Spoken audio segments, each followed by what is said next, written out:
अध्यक्ष जी, ये संविधान बचाओ संकल्प सभा का आज आयोजन जनपद गोंडा में किया गया है।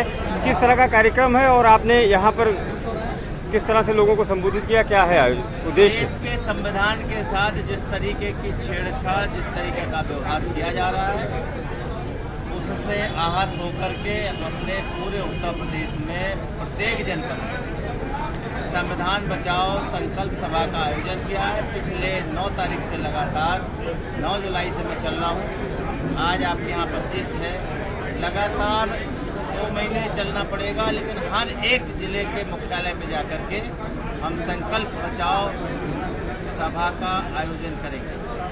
आज भारतीय जनता पार्टी का भी संसदीय बैठक थी, उसमें उसके बाद प्रधानमंत्री ने ये रिएक्शन दिया है कि चाहे इंडिया नाम लिखने से कुछ नहीं होता, आपके संगठन पर उन्होंने तंज कसा है। उनका ये कहना है कि इंडियन मुजाहिदीन में भी और ईस्ट इंडिया कंपनी में भी इंडिया थी, तो ये इंडियन नाम रख लेने से इंडिया नहीं हो जाएगा। देखिए, भारतीय जनता पार्टी और उनके नेता क्या कह रहे हैं क्या नहीं कह रहे हैं ये उनका विषय है, लेकिन मैं कह सकता हूँ दावे के साथ इंडिया जीतेगा।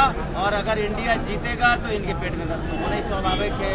क्या क्या उनको कहना है इसके लिए मैं रोक नहीं सकता हूँ, लेकिन ये तो मैं दावे के साथ कह सकता हूँ कि आने वाले वक्त पर इंडिया जीतेगा। इंडिया को इंडियन मुजाहिदीन कहे, आपके इंडिया को इंडिया मुजाहिदीन कहे तो क्या कहेंगे? यही तो संविधान का उल्लंघन है, इसीलिए तो संविधान को हम बचाने की बात कर रहे हैं। वो क्या कह रहे हैं क्या नहीं कह रहे हैं, कब कह रहे हैं कैसे कह रहे हैं ये वो जाने, लेकिन मैं कह रहा हूँ कि इंडिया जीतेगा, कोई रोक नहीं सकता। इंडिया ऐसे ही जीतेगा जिस तरीके से राजस्थान में एक मंत्री ने कहा, भाजपा ने भेजा का।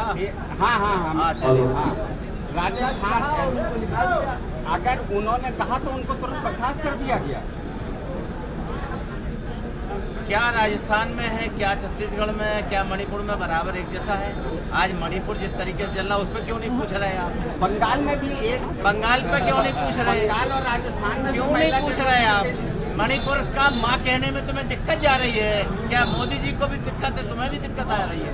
पूछिए मणिपुर में क्या हुआ, मैं बताऊं फिर उसको। आप क्यों नहीं पूछ रहे हमसे? बताइए मणिपुर में क्या हुआ, पूछिए तो इनसे पूछवाइए तो मणिपुर की राजस्थान की बात क्यों नहीं कर रहे? मणिपुर हम सब जगह की बात करेंगे, मणिपुर की पहले करेंगे, राजस्थान की भी बात करेंगे। इसीलिए देश में जो संविधान पर हमला हो रहा है, हमने दुनिया भर की बातों को ना कहकर संविधान को बचाने की बात कही है। संविधान वहीं बचेगा जहां अन्याय अत्याचार नहीं हो। लेकिन बंगाल की बात नहीं करेंगे, हम सब जगह की बात करेंगे। बंगाल में क्या हो रहा है?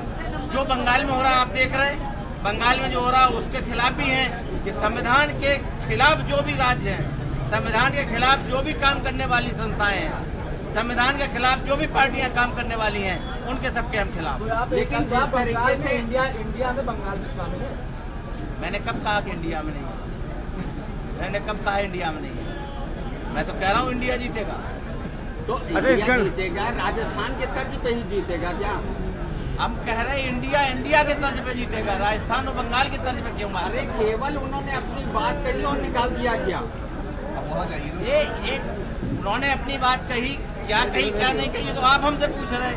आपके पार्टी के मंत्री इनको बर्खास्त किया, कहा ये लाल डायरी में तो सीएम है वहाँ की, उनका काला चिट्ठा है। आप उत्तर प्रदेश में बैठे हैं, उत्तर प्रदेश की बात करने में क्या दिक्कत जा रही है? उत्तर प्रदेश में जिस तरीके से भारतीय जनता पार्टी के लोगों ने, चाहे वो मंत्री हो, चाहे विधायक हो, चाहे सांसद हो, मैं किसी का नाम नहीं ले रहा हूँ, जब ये संविधान को तार-तार करते हैं, देश की उन बहनों के साथ अन्याय अत्याचार करते हैं जिन्होंने इस देश का नाम विश्व में ऊपर किया है, ऊंचा किया है, गोल्ड मेडल लेके आई हैं, कांस्य पदक लेके आई हैं, उनके साथ अन्याय करने वाला भारतीय जनता पार्टी का आदमी, उसे सरकार बचा रही है तो ये संविधान का उल्लंघन नहीं है तो क्या है? आप कह रहे हैं उत्तर प्रदेश की बात करिए, आप मणिपुर की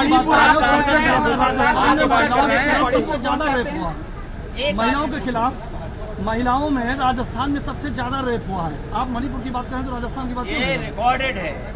आप जो चीज पूछना चाह रहे हैं वो भी मैं कह रहा हूँ। रेप जितने लिखे गए हैं, नहीं लिखे गए, ऐसे ये जो लिखे गए हैं वो तो आपके सामने है। बहुत सारे लिखे भी नहीं जाते हैं, समझौते हो जाते हैं, इनके आंकड़े अलग हैं। अकेले राजस्थान की बात क्यों कर रहे हैं? हम तो देश भर की बात कर रहे हैं। समूचे देश में जिन राज्यों में महिलाओं के साथ, बहनों के साथ अत्याचार होता है, ये संविधान का उल्लंघन है।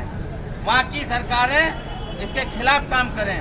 जो भी उत्पीड़क है इस तरीके का उसे तुरंत जेल भेजें। धन्यवाद। नहीं बस अडानी चर्चा करिए भाई।